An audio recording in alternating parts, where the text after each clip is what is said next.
ज्यादा अपनी उपलब्धियों पे अकड़ो मत, ज्यादा अहंकार मत करो। जो उपलब्धियां मिली हैं उनका उपयोग करो। भगवान महावीर ने कहा है, लेकिन उन उपलब्धियों पे अकड़ के मत जियो, क्योंकि जो आज है वो कल रहे इसकी कोई गारंटी नहीं हुआ करती है। ध्यान रखना, आज तुम्हारे पास सब कुछ है, कल तुम्हारे पास कुछ ना होगा। बुलंदी देर तक किस शख्स के हिस्से में रहती है, बुलंदी देर तक किस शख्स के हिस्से में रहती है। बहुत ऊंची इमारत सदा खतरे में रहती है, बहुत ऊंची इमारत सदा खतरे में। इमारत जितनी ऊंची होगी उतना खतरा बढ़ेगा, जितना नाम कमाओगे उतना खतरा बढ़ेगा, जितना यश कमाओगे उतना खतरा बनेगा, जितने चर्चित होगे उतने खतरे पैदा होंगे। ध्यान रखिए, सोचना है आपको, ज्यादा मत अकड़ो। अकड़ने वाले बहुत जल्दी नीचे आते हैं। ध्यान चल रहा है ना, अभी कितने सारे राम जा रहे हैं लाइन से जेल में, धनाधन लाइन लग रही। ये कौन है? अकड़ के जीने वाले लोग हैं। थोड़ी सी उपलब्धियों पे अकड़ गए, अपने आप को ना जाने क्या समझने लगे। क्या है तुम्हारे पास? बताइए, किस बात पे अकड़ते हो? किस पे छाती चौड़ी करते हो? क्या कमाया तुमने? कुछ नहीं कमाया है। ध्यान रखना, जब ज्यादा अकड़ पैदा होना तो टाटा बिरला और रिलायंस को देख लेना, उनके आगे अपनी कोई भी औकात नहीं हुआ कर। चक्रवर्ती को देख लेना, चक्रवर्ती का वैभव, चक्रवर्ती की संपदा, आप कुछ भी नहीं है उनके आगे। ध्यान रखना, चंद रुपए मिट्टी के ठीकरे क्या बटोर लिए, आदमी अकड़ के चलने लगा। एक कार क्या खरीद ली महंगी सी, ऐसे चलते हो कि रामनाथ कोविंद के बाप तुम ही पैदा हो गए इस धरती पर। ध्यान रखिए, मान्यवर, सोचना है आपको, विचार करना है। क्या है तुम्हारे पास? चक्रवर्ती के पास कितना राज्य था, कितना राजा होता? चक्रवर्ती की संपदा कितनी होती है? 6 खंड का राजा, 5 मिलेक्स खंड और 1 आर्य खंड का अधिपति होता है चक्रवर्ती। 6 खंड का सम्राट चक्रवर्ती होता है। तुम कितने खंड के राजा हो? बोल, कितने खंड के? खंड खंड हुए जा रहे हो। ध्यान रखना, तुम्हारा तो 6 खंड का मकान भी नहीं है मेरे भाई, वो तो 6 खंड का राजा होता है। वही ले दे के 2 खंड का मकान होगा, और वो भी बरसात में टप टप टप टप करता, उसमें अकड़ रहे भाई। चक्रवर्ती की 96,000 कितनी कितनी कौन बोला? काश हम बन जाते चक्रवर्ती। बच्चों को शांत करो जरा, शोर मचा रहे। देखो जरा किसके हैं भगवान जाने, ऐसे छोड़ देते हैं जैसे कोई किराए के बच्चे हो। चक्रवर्ती की 96,000 रानियां, अपनी कितनी है? बोलो अतुल भाई। देखो ईमानदारी से तो एक नहीं है, बोल रहे हो बात अलग है, तुम कह रहे हैं हम मान ले रहे हैं, कोई दिक्कत की बात नहीं है। विचार करिए, चक्रवर्ती की 96,000 रानी, अपनी एक, वो भी काली कलूटी। ध्यान रखना, एक पे ही अकड़े जा रहे हो। चक्रवर्ती के अश्वशाला में, गजशाला में 84 लाख हाथी। कितने हाथी? कितने हाथी? 84 लाख हाथी। बारामती के चक्रवर्तियों, कितने हाथी तुम्हारे यहां? बोलो, शांति सेठ नहीं आए क्या? कितने हाथी? जवाब सेठ गायब है। राजा सेठ, कितने हाथी अपने यहां घर में? एक भी हाथी नहीं। चलो यार, हाथी तो बहुत बड़ी बात है। चक्रवर्ती की अश्वशाला में 18 करोड़ घोड़े। कितने घोड़े? अपने यहां कितने? एक आध घोड़ा। 18 करोड़ घोड़े, 84 लाख हाथी। ध्यान रखना, और 18 करोड़ घोड़े। चलो घोड़ा भी बहुत बड़ी बात हो गई मेरे भाई। बारामती वालों, जरा इतना बताओ, तुम्हारे घर में एक आध गधा तो होगा? गधा भी नहीं है। ना तुम्हारे घर में हाथी है, ना तुम्हारे घर में घोड़ा है, ना तुम्हारे घर में गधा, एक आध गधा। इधर मत देखो, महिलाएं इतनी होशियार है, गधे का नाम आती बोले इधर देख लो। विचार करिए, 84 लाख हाथी, 18 करोड़ घोड़े, तुम्हारे घर में एक गधा भी नहीं है मेरे भाई, गधा रखने की हैसियत नहीं है तुम्हारी, और अकड़ इतनी है कि शायद चक्रवर्ती के बाप से भी ज्यादा अपने आप को समझ। क्या औकात है चक्रवर्ती के, चपरासी की भी हैसियत अपनी। मालूम है चक्रवर्ती भरत के घर में 365 रसोई है, खाना बनाने वाले कितने थे? 365। तुम्हारे घर में काम वाली कितनी है? एक है, वो भी इसकी 2 महीने से तनख्वाह नहीं थी, वो भागने के चक्कर में। ध्यान रखिए, विचार करिए, 365 रसोई है। वो कहते हैं कि चक्रवर्ती अपनी जिंदगी में एक बार जिस थाली में भोजन कर ले, दोबारा वो थाली उसकी टेबल पर नहीं आती है। ध्यान रखना, सोने चांदी के बर्तनों में भोजन करने वाला चक्रवर्ती मान्यवर कुछ नहीं है अपने पास। अकड़ अकड़ के मत घूमो। क्या हैसियत है हमारी, क्या औकात है हमारी? जब अहंकार आए, मान कसाए आए, तो चक्रवर्ती को याद करना, सारा मान मिट्टी में मिल जाएगा मेरे भाई, और मार्दव धर्म तुम्हारे जीवन में प्रारंभ हो जाएगा। आज उत्तम मार्दव धर्म है, होना चाहिए, बहुत होगा तुम्हारे पास, मैं विरोध नहीं करूंगा, लेकिन जो भी है उस पे अकड़िए मत, झुक कर मिलिए, हाथ जोड़कर मिलिए, व्यवहार अच्छा रखिए, विनम्रता से मिलिए। एक बात याद रखना, तुम महंगी कार में बैठकर जैन भवन तो आ सकते हो, महावीर भवन, लेकिन एक बात याद रखना, अहंकार की कार में बैठकर मोक्ष की यात्रा नहीं हुआ करती है। मोक्ष की यात्रा यदि करना है तो अहंकार की कार से उतरना पड़ेगा। अहंकार की कार पे बैठकर मोक्ष की यात्रा नहीं होती, विनय के विमान में बैठकर निर्वाण की यात्रा हुआ करती। झुको, विनम्रता, ये आपके जीवन को सफलता दिलाएगी। अकबर जब दान करता था ना, बहुत बड़े दानवीर हुए अकबर। जब अकबर दान करता था निर्धनों को, गरीबों को, जरूरतमंद को, तो दान करते समय अकबर की निगाहें झुकी रहती थी। लोगों ने कहा कि सम्राट, बादशाह, आप सारी दुनिया को दान देते हैं, आपको तो बड़ा सिर उठा के दान देना चाहिए। अकबर ने कहा कि नहीं, मैं सिर झुका के देता हूं। बोले क्यों? बोले मैं देता ही क्या हूं? बोले आपके दर पे जो आता है आप उसे जरूर दिया करते हैं। अकबर ने कहा मैं कुछ नहीं दिया करता हूं, ना मेरी औकात है कि मैं कुछ दे सकूं। अकबर ने कहा कि मैं कुछ नहीं देता। तो बोले आपकी निगाहें नीचे क्यों होती हैं? बस बोले मैं अंदर इतना ही चिंतन चलते रहता है कि ये जो मैं दे रहा हूं ये मेरा नहीं है, देने वाला तो ऊपर वाला होता है। अरे ये मेरी किस्मत है कि उसने मेरे हाथों को स्वीकार किया और लोगों को देना मैंने प्रारंभ किया। देनहार कोई और है, भेजत है दिन रैन, देनहार कोई और है, भेजत है दिन रैन। लोग भरम में रो करे याते नीचे। लोग कहते कि हम दे रहे हैं, आपने बोलियां ले ली, पैसा दे दिया, दान कर, ये आपने नहीं किया। ध्यान रखना, पैसे तो बेश्या के पास भी होते हैं मेरे भाई, लेकिन उस बेश्या के पैसों की कोई कीमत नहीं हुआ करती है। पैसा आपके पास भी है, पैसे वाला वो नहीं होता है जो पैसा जोड़ जोड़ के रखता है। पैसे वाला वो होता है जो दोनों हाथ लुटाने की ताकत रखा करता है। ध्यान रखिए, अकबर ने कहा कि मैं कुछ नहीं दे रहा हूं, ऊपर वाला दे रहा है। ध्यान रखना, आप दान नहीं कर रहे हैं, थोड़ा सा दान करके मेरा नाम नहीं लिखा, मेरा नाम नहीं आया, मेरा फोटो नहीं छपा, वर्तमान महाविश्वरूप करही नीच गति जगत में। ध्यान रखिए, कुछ नहीं, जब भी दान देने का भाव जगे अकड़ना मत।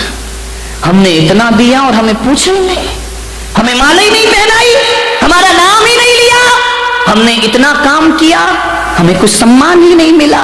मान महाविश्वरूप करही नीच गति। ध्यान रखना, यदि संतों का कोई काम कर दिया तो कोई एहसान नहीं कर दिया है, एहसान तो संतों ने तुम पर कर दिया जो तुम जैसों से सेवा स्वीकार कर ली। ध्यान रखना, आपके ऊपर संत का एहसान है, आपने संत पे कोई एहसान नहीं किया। ध्यान रखना, अकबर ने कहा एहसान तो ऊपर वाले का है जिसने मुझे इस योग्य बना दिया। ध्यान रखिए, देनहार कोई और है, भेजत है दिन में। लोग भरम में रो करे याते नीचे नैन। मेरे भाई, माधव धर्म कहता है किसी का परोपकार करो तो इस हाथ से करो और उस हाथ को पता नहीं चलना चाहिए, ध्यान रखना, खबर ही नहीं होना चाहिए। वह माधव धर्म। 1000 रुपए का 500 रुपए का पंखा क्या दे देते हो, हर पंखुड़ी पे नाम, फलाने सेठ की स्मृति में, उनके पुत्र, उनके पौत्र। कमाल हो गया। एक पंखे में मैंने देखा इतने नाम लिखे, इतने नाम लिखे।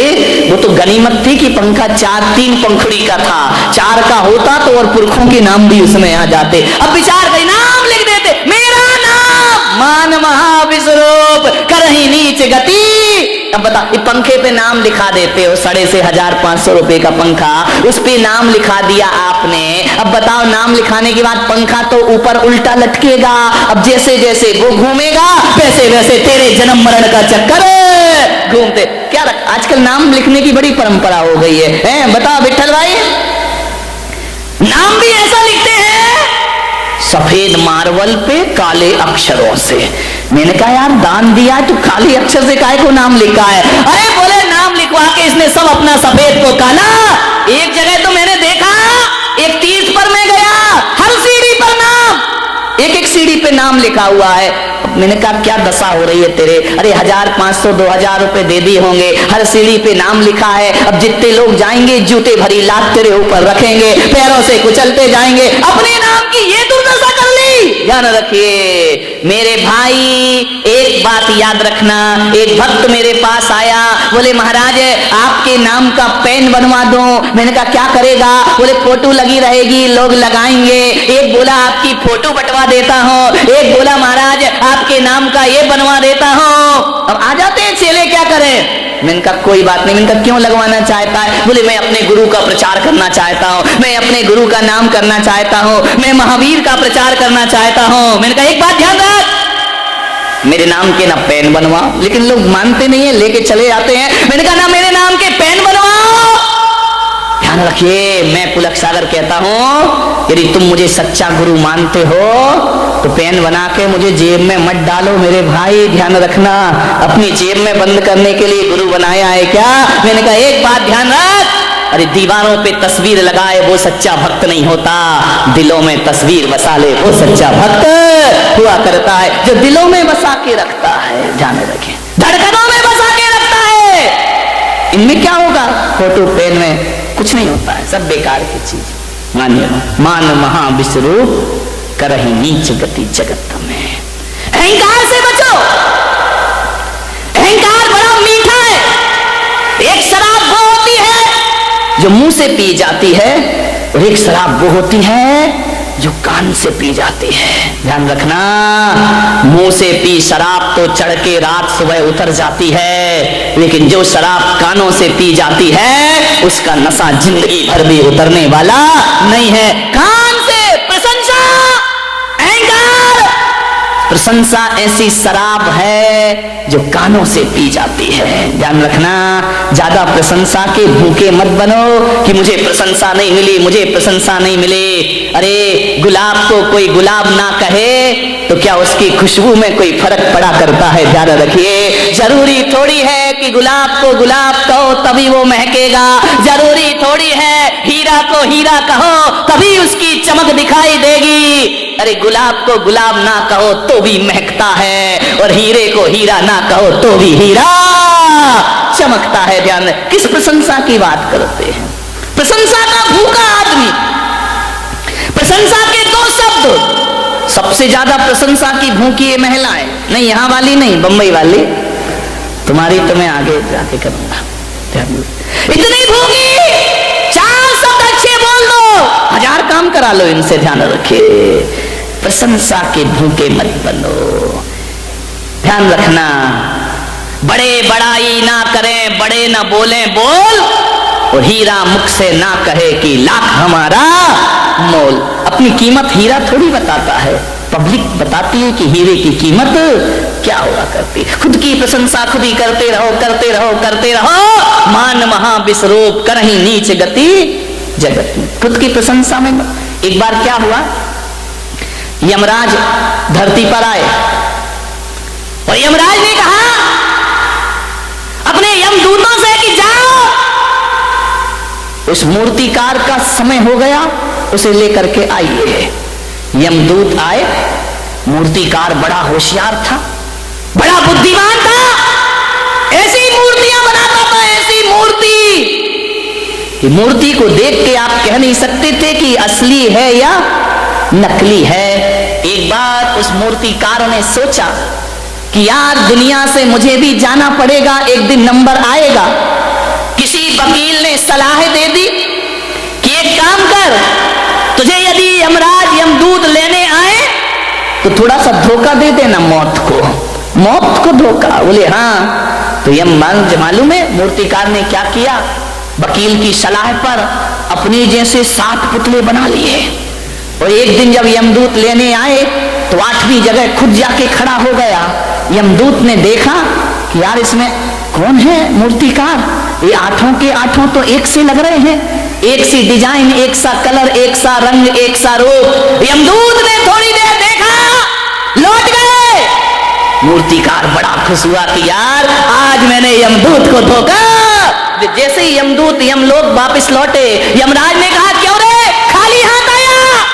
बोले तू मेरा धंधा बिगाड़ दिया, जो भी जाता है खाली हाथ लौट के। बोले यमराज बहुत दिक्कत हो गई। यमदूतों ने कहा, यमराज ने कहा क्या दिक्कत हो गई? अरे बोले किसको लेके आए, किसका नंबर है? अरे बोले तुम्हें अकल नहीं है, सबके नंबर फिक्स हैं, जिसका है उसे उठा लाओ। अरे बोले ब्रह्मा जी ने थोड़ा गड़बड़ कर दिया। बोले क्या गड़बड़ कर दिया? बोले एक सी डाई के लोग बना दिए, एक सा चेहरा, एक सा रंग, एक सा रूप। अब बताओ कौन मूर्तिकार को लेकर आओ? वहां तो 8 खड़े हुए हैं। यमराज ने कहा कुछ भी हो जाए, ब्रह्मा जी कभी गलती नहीं किया करते हैं, कोई ना कोई कमी जरूर रखा करते हैं। अरे बोले महाराज वहां कोई कमी नहीं है, 8 के 8 बिल्कुल एक से दिखाई दे रहे हैं। हमने 1 घंटा देखा लेकिन समझ नहीं पाए कि असली मूर्तिकार किसका नंबर है, किसे लाए। यमराज ने कहा इधर आओ, इधर आओ, इधर आओ, एक मंत्र देता हूं। बोले मंत्र? बोले हाँ, एक मंत्र देता हूं, उन 8 के सामने एक मंत्र पढ़ना, जो असली होगा बाहर निकल आएगा, ज्यादा समय नहीं लगेगा। इंसान कितनी भी चालाकी कर ले, हमसे ज्यादा चालाक नहीं। यमदूत फिर आए, मूर्तिकार को पता चला कि फिर कोई लेने आ रहा है, फिर जाके मूर्ति के बाजू में खड़ा हो गया। यमदूतों ने कहा वाह क्या ब्रह्मा जी तुम्हारी कला है, गजब हो गया। 1 से 8 आदमी, कितना सुंदर ये पुतले बने हुए हैं, कितने सुंदर लोग खड़े हैं। वाह रे भगवान क्या तेरा चमत्कार है। अरे ये 8 इतने सुंदर हैं, कौन होगा वो महानुभाव जिसने इन्हें बनाया है, वो कितना सुंदर होगा। तेरी प्रतिमा इतनी सुंदर, तू कितना। हम तो उसे देखना चाहते हैं कि कौन ऐसा पुरुष है जो एक साथ एक से इतने सुंदर रूप बना दिए हैं। इतना कह ही रहे थे यमदूत कि एक मूर्ति में से आवाज आई, ये पुतले मैंने बनाए हैं। बस यमदूतों ने कहा चलो हमारा फैसला हो गया। बोले बस आ गया तुम्हारा नंबर, खत्म खेल। उसने कहा कि ये कैसे, मुझे क्यों पकड़ रहे हो? बोले बस हम यही तो पता करना चाह रहे थे कि इसमें असली कौन है और नकली। हे मूर्तिकार तू सब कुछ भुला दिया, तूने अहंकार नहीं भुला पाया, और तेरे मुंह से निकल आया कि ये पुतले मैंने। बकरी जो मैं करे अपनी खाल खिंचाए, और मैना जो मैं ना कहे दूध भात नित खाए। ध्यान रखे, विचार करिए, मैं नहीं छोड़ पाया मूर्ति का। आदमी यदि मौत की गिरफ्त में आता है, मैं के कारण आता है। ध्यान रखिए, मृत्यु का मतलब ये नहीं होता कि शरीर छूट गया तो हम मर गए। मैं तो कहता हूं जिस आदमी की यश कीर्ति जिस क्षण मर जाती है, जीते जी आदमी धरती से मर जाया करता है। जिस समय आपकी प्रतिष्ठा मर गई, जिस समय आपकी इज्जत मर गई, जिस समय आपकी सम्मान मर गया, वह मृत्यु दंड से कम नहीं हुआ करता है। ध्यान रखिए, मौत वो नहीं कि यमराज उठाकर ले जाएं, जिस समय हमारी ख्याति मर जाती है, समझना आदमी उसी क्षण मृत्यु को प्राप्त। फिर तो वो जीना नहीं है, वो तो जिंदगी को ढोना हुआ करता है। ध्यान रखिए मान्यवर, आपसे मेरा निवेदन है, अहंकार से बचने का प्रयास करिए। कुछ बच्चे खेल रहे थे, मैं छत पे खड़ा था, कुछ बच्चे खेल रहे थे, फुटबॉल खेल रहे थे। फुटबॉल में क्या होता है आपको मालूम है?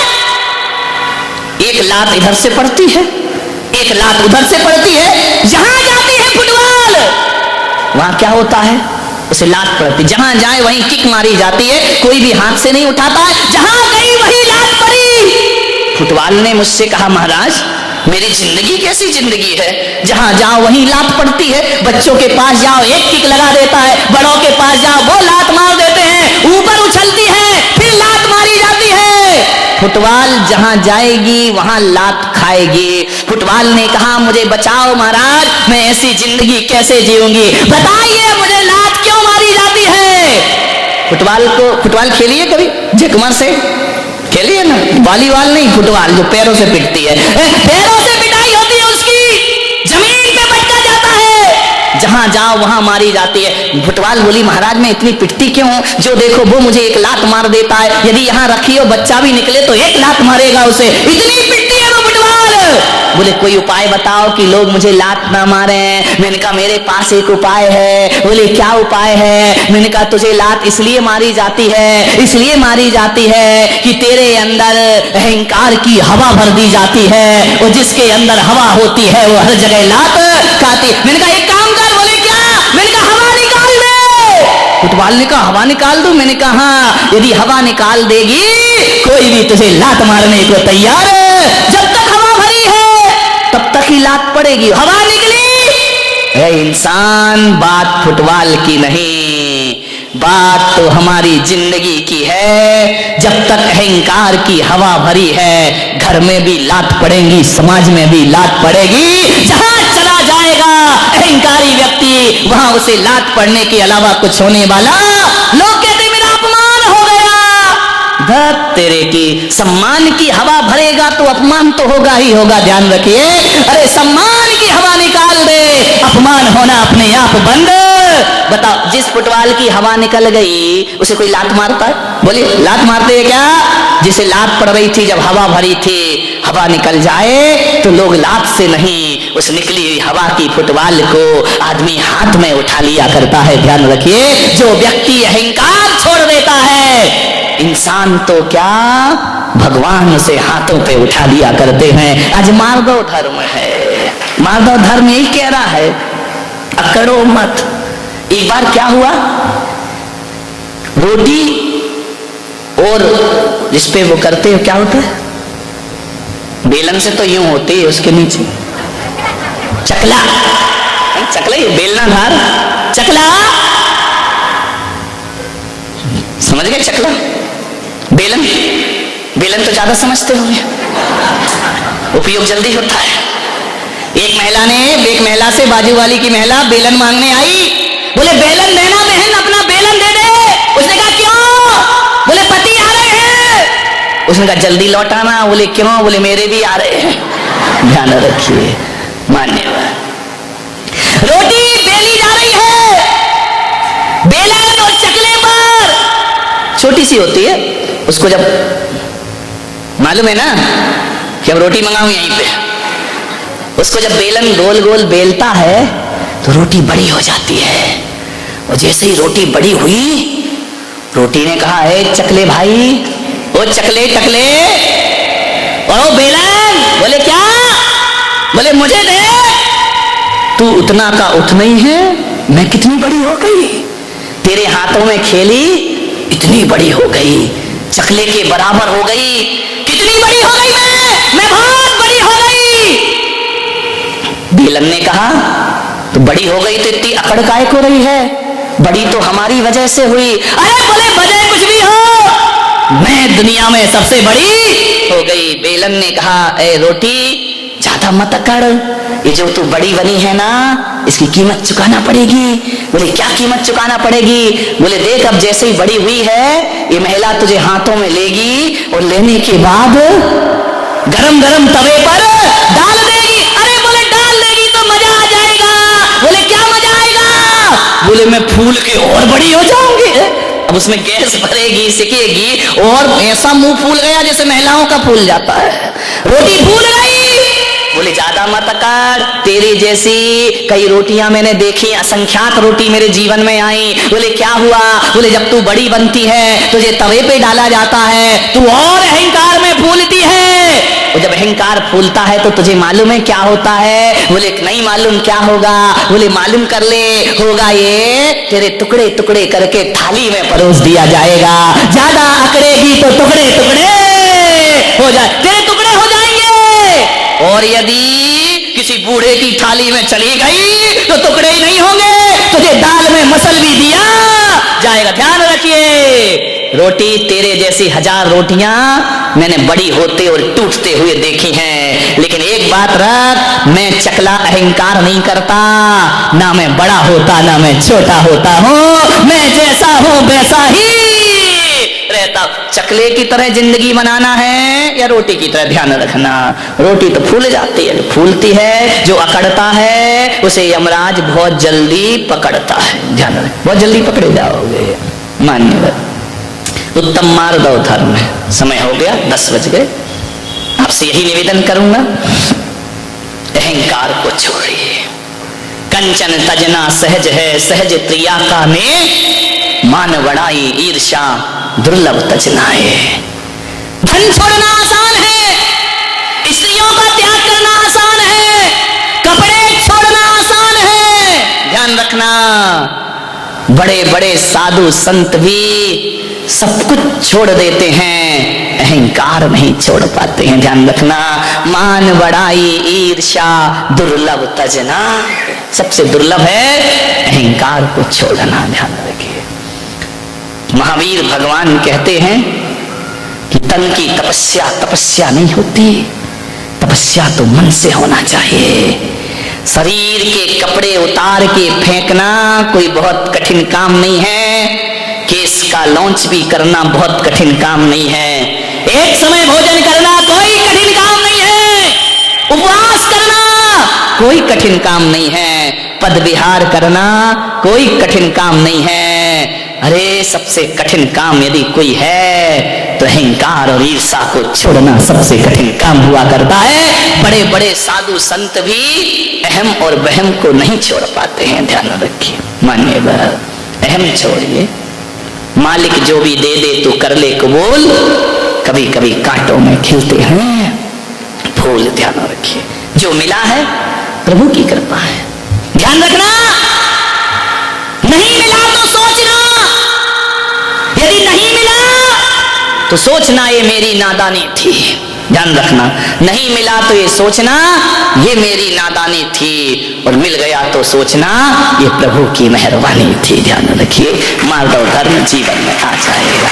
नहीं मिले तो नादानी, मिल जाए तो प्रभु की मेहरबानी। ध्यान रखो, राम कृष्ण बुद्ध महावीर जीसस सब कुछ पाके भी इनका सब कुछ खो गया था। ध्यान रखिए, लेकिन ये लोग वो महापुरुष रहे जो अहंकार में नहीं जिए। मेरे भाई, जितना विनम्र हो सको, जितना सरल हो सको, जितने छोटे बन सको, उतना लाभ होगा। ध्यान रखना, बड़े बनने में कुछ नहीं होता, बड़ा हुआ तो क्या हुआ, जैसे पेड़ खजूर पंथी को छाया नहीं, फल लागे अति दो। छोटे बनो, बाहर से नहीं भीतर से छोटे बनो। कोई किसी पर एहसान कर दिया तो आंख भर आए कि नहीं, प्रभु की कृपा है, मेरे पास क्या है, कुछ भी किसी के पास नहीं। मान्यवर, अहंकार से बचने का प्रयास करें। आज दिन भर की साधना होना चाहिए, इसमें मत जियो अपने जीवन में कि हमने ये किया, हमने वो किया, हमने वो किया। तुमने कुछ नहीं किया मेरे भाई, जो उसने कराया वो हमसे हो गया। ध्यान रखिए।